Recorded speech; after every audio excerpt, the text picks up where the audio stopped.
Isabelle, merci pour l'invitation. Donc en effet, je travaille à Marseille et en fait, ça fait quelques années maintenant que je m'intéresse aux muscles au cours de la maladie rénale chronique pour découvrir qu'en fait, on ne sait pas grand-chose et je vais essayer de vous partager quelques données.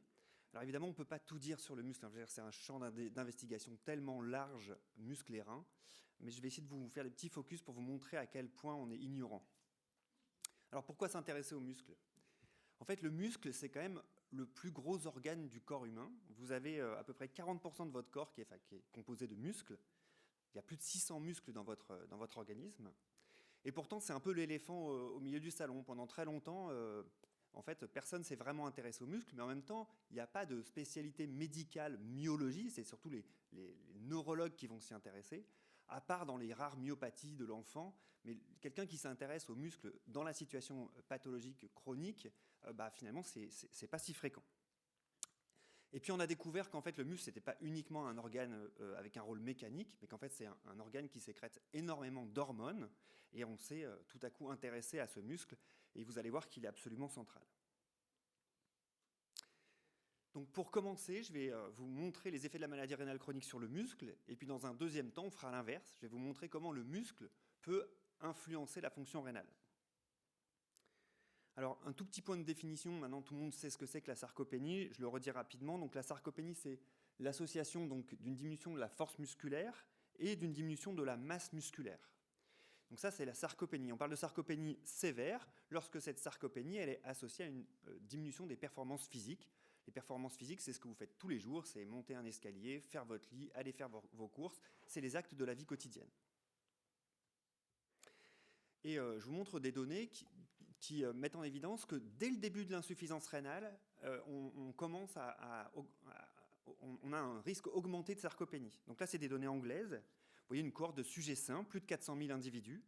Et dans cette cohorte, il y avait 8 000 patients qui avaient une insuffisance rénale, mais assez légère. 85% d'entre eux avaient une insuffisance rénale de stade 3A. J'ai déjà montré ces résultats, ces données à Rennes. Et vous voyez que, alors que les individus avec une insuffisance rénale avaient une insuffisance rénale très sévère, ils avaient un sur-risque de sarcopénie qui était important. Sarcopénie probable, donc diminution de la force musculaire qui passait de 5% à presque 10%, et une sarcopénie confirmée qui passe de 0,3 à 0,8 multiplié par 3. Et cette sarcopénie, ça marche dans toutes les études. La sarcopénie, ça fait mourir. En tout cas, c'est associé à la mortalité, que ce soit chez les insuffisants rénaux ou les non-insuffisants rénaux. Alors quand on regarde un petit peu plus, quand on plonge dans le muscle et qu'on regarde l'anatomopathologie du muscle, en fait on retrouve des anomalies qui sont absolument évidentes. La première des anomalies, c'est l'atrophie des fibres musculaires. Alors l'atrophie des fibres musculaires, c'est un truc assez fréquent, hein. Je veux dire, quand on vieillit, nos fibres musculaires diminuent de taille. C'est un phénomène physiologique qui va avec le vieillissement. Cette atrophie, elle prédomine sur les fibres de type 2, c'est-à-dire les fibres qui ont une contraction rapide, qui vont plutôt pas trop consommer d'ATP, enfin, en tout cas qui ont une activité ATPasique qui est plutôt faible. En gros, c'est les muscles dont vous allez vous servir pour vous rattraper quand vous tombez. Ce qui explique peut-être la chute chez la personne âgée ou en tout cas chez nos patients. Et cette atrophie, elle est beaucoup plus précoce quand on a une maladie rénale chronique. Et puis vous voyez, elle ne touche pas toutes les fibres. Ici, vous avez une fibre qui est parfaitement normale à côté d'une fibre qui est atrophique. Et quand on va regarder le sarcomère au sein de ces fibres, et donc ici c'est la microscopie électronique, ici vous avez un sujet normal avec, vous voyez, donc un sarcomère parfaitement aligné, normal, rectiligne. Chez les patients hémodialysés, ici, vous avez une désorganisation complète des fibres musculaires, avec des lignes Z qui sont plus rapprochées, une orientation qui est un peu aléatoires, et des mitochondries qui sont très anormales. Elles sont grosses, elles sont mal orientées, elles bougent peu, elles ont parfois des inclusions, et non seulement elles sont morphologiquement anormales, mais en plus elles fonctionnent moins bien. Donc ici, c'est le schéma que vous avez en bas à gauche. Donc vous avez en blanc un sujet normal, et en noir, un sujet avec une insuffisance rénale hémodialysée. Donc on lui fait faire de l'effort, donc il va consommer de l'ATP, il va consommer la forme d'ATP qu'on appelle la phosphocréatine, qui est la forme de l'ATP, une des formes de l'ATP au sein du muscle. Et on regarde, après l'effort, le temps de régénération de cette phosphocréatine. Et vous voyez qu'il est beaucoup plus long quand on a une insuffisance rénale, ce qui veut dire que les mitochondries ont du mal à régénérer l'ATP quand on a une insuffisance rénale. Et puis ici en bas à droite, il y a une autre anomalie morphologique qu'on retrouve, qu'on appelle la myostéatose, qui est aussi parfois associée à la myofibrose. C'est quoi? C'est une infiltration de tissus graisseux entre les fibres musculaires dans le muscle, qui est associée à l'athérosclérose, qui est associée à une augmentation de la mortalité et qui est physiologique. Quand on vieillit, on a de la myostéatose, mais qui est encore beaucoup plus précoce quand on a de l'insuffisance rénale. Donc on n'est pas étonné de voir des patients avec une insuffisance rénale qui ont du mal à bouger quand on voit toutes ces anomalies. Alors, pourquoi les patients avec une insuffisance rénale ont une sarcopénie? Premier élément, la sarcopénie, ils ont une part de sarcopénie qu'on appelle la sarcopénie primaire, qui est celle que je vous ai décrite, qui est liée à l'âge. Quand on vieillit, on a une diminution de la force et de la masse musculaire. C'est physiologique, c'est comme ça. On aimerait bien que ça ne soit pas le cas, mais malheureusement, c'est la vie. Associé à ça, nos patients dialysés ou insuffisants rénaux ont des comorbidités, du diabète, ils bougent peu, ils sont dénutris, ils ont parfois des cancers. Et puis certains traitements, parfois on est délétère avec nos traitements, comme par exemple la corticothérapie. Et associé à côté de ces éléments, il y a des mécanismes physiopathologiques qui sont plus spécifiques de la maladie rénale chronique, comme par exemple l'accumulation de toxines urémiques, des molécules qui s'accumulent quand les reins ne fonctionnent plus. Et je vais faire un petit focus là-dessus parce que vous allez voir que ce sont des éléments extrêmement importants dans la détérioration du muscle. En particulier, je vais parler de l'indocylsulfate, de myostatine et d'activine A. Et puis, et je remercie Denis Fouque pour l'introduction qui était absolument parfaite parce qu'il y a tous les éléments dont Denis vous a parlé. L'insulinorésistance, l'acidose métabolique, le stress oxydant, l'inflammation chronique, etc. Certaines modifications hormonales, alors il y a la testostérone, il y a aussi le syndrome de T3 basse par exemple, donc il y a pas mal d'anomalies hormonales aussi chez nos patients. Merci Denis, c'est vraiment parfait, ça s'imbrique parfaitement, on ne s'est pas coordonné, mais c'est juste parfait. Donc on vous a parlé de catabolisme et d'anabolisme. Quand on parle du muscle au cours de la maladie rénale chronique, mais quand on parle du muscle en général, on est obligé de parler de ces deux voies qui sont la voie anabolique et la voie catabolique. Donc la voie anabolique, c'est la voie de l'insuline, de l'IGF-1. Donc l'IGF-1 se fixe sur son récepteur, va phosphoryler un grand organisateur de la cellule qui s'appelle AKT, qui quand il est phosphorylé va être anabolique, va induire la synthèse protéique et va inhiber la dégradation protéique. Et à l'inverse, vous avez le frein, donc la voie catabolique, qui est la voie de la myostatine ou de l'activine. Donc la myostatine ou l'activine se fixe sur son récepteur ici, va phosphoryler les SMAD et augmenter la synthèse d'ubiquitine ligase, qu'on appelle dans le muscle atrogine 1 et MURF1, qui vont emmener les protéines vers le protéasome et la dégradation protéine. D'accord ? Donc retenez atrogine 1 parce qu'on va en reparler. Et donc au cours de la maladie rénale chronique, c'est ce que vous a montré Denis, il y a un déséquilibre de ces deux voies au profit de la voie catabolique. Alors on a publié cette année les résultats d'une partie de ma thèse que je vous présente ici. Donc la première chose qu'on a faite, c'est qu'on a regardé dans le plasma, dans le sang des patients d'une cohorte de patients avec une insuffisance rénale chronique à différents stades, les concentrations de myostatine et d'activine A.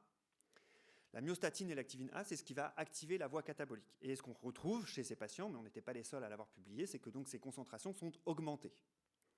Et dans deux modèles d'insuffisance rénale, un modèle de néphrectomie des 5/6e chez la souris et un modèle d'adénine, on a fait la même chose. On a dosé la myostatine et l'activine A dans le sang, qui sont bien augmentées au cours de l'insuffisance rénale, et on a regardé si ces molécules, elles s'étaient juste accumulées parce que les reins ne les éliminaient pas, ou bien si elles étaient produites en excès par certains organes. Et on a regardé dans le foie, le muscle, le rein et le cœur. La myostatine, on n'a pas retrouvé d'augmentation de synthèse de la myostatine dans ces organes. En revanche, l'activine A, qui est donc un inhibiteur, un activateur du catabolisme musculaire, on a retrouvé une augmentation de sa synthèse, en tout cas une uprégulation du gène, dans le rein et dans le cœur. Ce qui veut dire que le rein synthétise au cours de la maladie rénale chronique de l'activine A qui va directement appuyer sur le frein, donc sur le catabolisme musculaire protidique. Donc voilà un premier exemple d'interaction. Et donc voilà, c'est ici, la myostatine et l'activine A vont appuyer ici et conduire au protéasome. Deuxième résultat que je vous montre, qui sont aussi issus de ma thèse, donc cette fois on s'est intéressé à l'indocylsulfate, cette toxine urémique qui n'est pas éliminée par le rein au cours de la maladie rénale chronique. Et en fait, on a pris des cellules musculaires en culture, qu'on appelle des myocytes, et on l'a mis dans le milieu de culture, cet indocylsulfate. Et ce qu'on constate, c'est que dans ces cellules musculaires, le fait de mettre de l'indocylsulfate dans le milieu va upréguler le gène de l'atrogine 1, qui est donc cette ubiquitine ligase. Donc l'indoxyl sulfate, pareil. Et on a pu le confirmer in vivo. Donc on a pris des souris wild type, des souris qui vont très bien, elles ont une fonction rénale normale, on leur injecte de l'indoxyl sulfate et dans leurs muscles, on voit une uprégulation du gène de l'atrogène. Donc directement, les toxines urémiques, directement, elles vont aussi appuyer sur le frein et activer le catabolisme protidique. Donc voilà, il y a vraiment ce déséquilibre et les toxines urémiques participent clairement à ce déséquilibre. Dernier résultat sur l'axe rein-muscle, des résultats sur la régénération musculaire. Vous savez qu'en permanence, on détruit du muscle et on en régénère. On a des cellules qu'on appelle des cellules satellites dans nos muscles, et ces cellules, elles s'activent, elles se prolifèrent, elles deviennent des myoblastes, et elles se différencient pour régénérer nos fibres musculaires. Et on s'est posé la question de savoir si finalement l'indoxyl sulfate pouvait influencer cette régénération musculaire. Qu'est-ce qu'on a fait? On a pris des myoblastes en culture, et pendant leur différenciation en myotubes, on a rajouté cet indoxyl sulfate. Qu'est-ce qu'on observe? On observe, quand on rajoute de l'indoxyl sulfate pendant la différenciation de ces myoblastes, des myotubes qui sont beaucoup plus fins, vous voyez ici, et des myotubes qui contiennent beaucoup moins de noyaux, comme si la différenciation terminale de ces cellules musculaires se faisait mal. Et alors je vais aller vite là-dessus, mais globalement, on a regardé les différents facteurs de transcription qui régulent la régénération musculaire, et ce qu'on montre, c'est surtout un effet sur MIF6. MIF6, c'est un des facteurs de transcription de la régulation assez tardive qui participe par exemple à la fusion entre les myocytes. Ce qui explique tout à fait le phénotype qu'on voyait dans nos boîtes de Petri. Et donc on l'a montré donc en ARN. Ici, en protéines, on a une diminution de l'expression de MIF6 d'environ 10%. Et dans un travail collaboratif avec l'équipe de Lyon et Laetitia Kopp, de l'équipe de Denis Fouque, on a regardé dans leurs souris insuffisantes rénales s'il y avait une diminution de l'expression de MIF6 qu'on a retrouvée. Voilà, donc très clairement, l'indoxyl sulfate, ça inhibe également la régénération musculaire. Donc voilà des exemples qui vous montrent comment l'insuffisance rénale influe sur le muscle. Maintenant, l'inverse. Est-ce que le muscle peut modifier la fonction rénale? Alors, vous le savez, c'est une évidence, faire de l'exercice physique, c'est bénéfique sur plein d'éléments qui sont des facteurs de risque de maladie rénale chronique. L'hypertension, le diabète, l'insulinorésistance, le surpoids. Bon.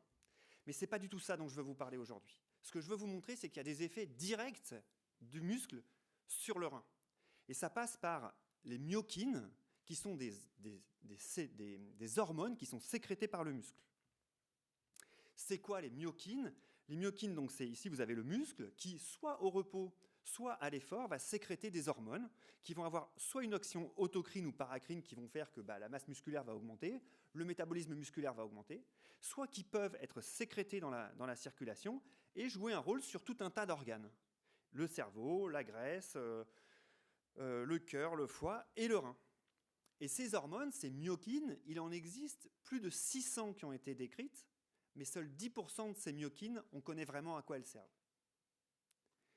Certaines de ces hormones ne sont sécrétées qu'après l'effort, c'est pour ça qu'on les appelle exerkines, et elles participent à l'interaction entre le muscle et le rein. Alors je vous en ai mis quelques-unes pour que vous en ayez, enfin voilà, c'est juste pour vous citer certains trucs, mais genre par exemple la myostatine, vous la retrouvez ici, elle est sécrétée par le muscle. GDF11, c'est un analogue de la myostatine, on va dire. Vous avez des interleukines, vous avez ici le TGF, vous avez des micro-RNA, voilà, donc il y en a 600, donc je ne vais pas toutes les citer. Certaines sont produites que par le muscle, puis il y en a qui sont sécrétées par le muscle et par d'autres trucs. L'IL6, par exemple, c'est sécrété par aussi le foie, enfin par pas mal d'organes. Et je voudrais faire juste un focus pour vous montrer un peu comment ça peut marcher sur l'irisine. Alors je ne sais pas si vous en avez déjà entendu, l'irisine, c'est une myokine. Et donc je voudrais vous montrer, parce que c'est peut-être une des myokines sur lesquelles l'interaction muscle-rein a été le mieux montrée. Comment ça marche l'irisine? Donc l'irisine, vous faites de l'exercice, ça va activer PGC1-alpha, qui est un pipar-gamma coactivateur 1. Et ce PGC1-alpha va induire la sécrétion d'irisine dans le sang.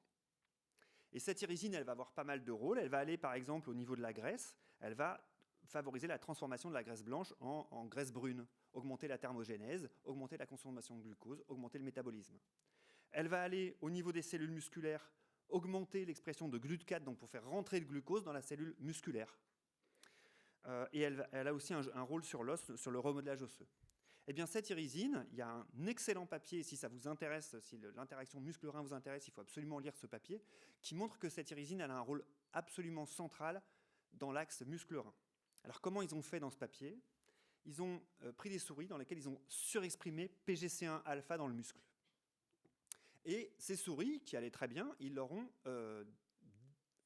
appliqué des modèles d'insuffisance rénale, donc soit un modèle de néphropathie à l'acide folique, soit par obstruction urétérale. Et ce qui remarque, c'est que ici vous avez une souris qui n'a pas de surexpression de PGC1 alpha. Avec le modèle d'insuffisance rénale, vous voyez, il y a beaucoup de rouge, beaucoup de fibrose. Eh bien, la souris qui a la surexpression de PGC1 alpha, elle a beaucoup moins de fibrose quand on lui applique l'insuffisance rénale ici dans le rein. Donc moins de fibrose rénale quand on surexprime PGC1 alpha dans le muscle. Et je vous passe un peu les détails, mais ce qui montre, c'est que c'est l'irisine qui est surexprimée et sécrétée sous le contrôle de PGC1 alpha qui va induire cette diminution de la fibrose rénale.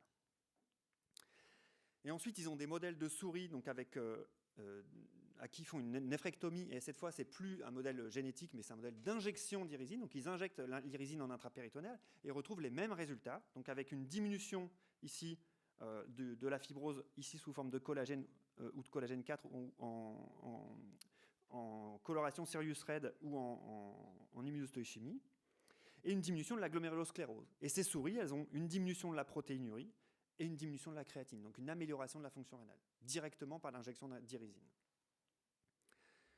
Je vais vite parce que c'est de la physiologie, mais je voulais vraiment que vous ayez un exemple concret de ce qui se passe.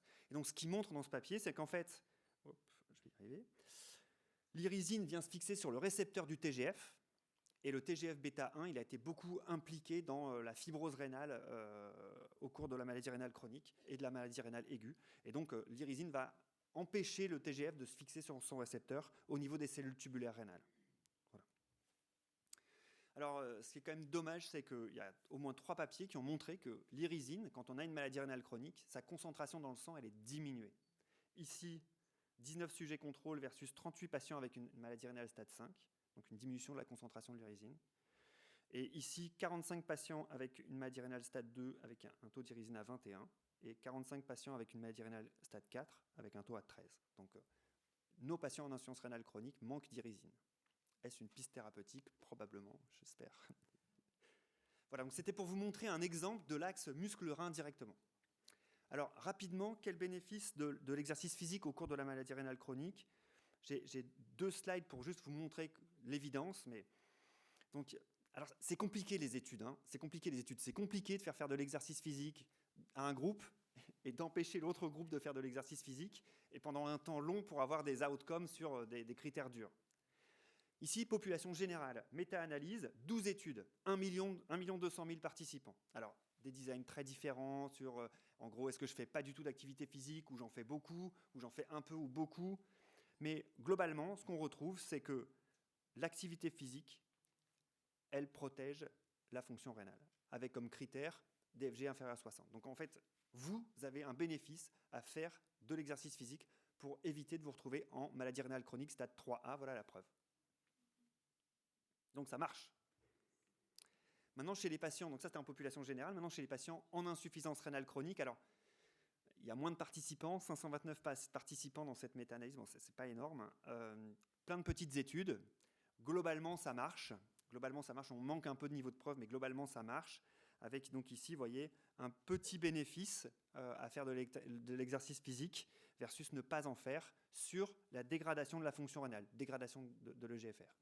Là où on a beaucoup plus de niveau de preuve et là où ça marche à tous les coups, c'est sur l'hypertension artérielle et la diminution du BMI. Voilà, donc ça c'est clair, ça marche, l'exercice physique sur la pression artérielle et la diminution du BMI. Il n'y a pas de raison que ça ne marche pas sur l'insuffisance rénale, juste le niveau de preuve n'est pas magique, quoi. Donc pour conclure, l'insuffisance rénale induit clairement une diminution de la masse et de la force musculaire, et j'allais dire même une désorganisation complète du tissu musculaire. Le muscle, c'est un organe endocrine qui interagit de façon directe avec les reins via les myokines.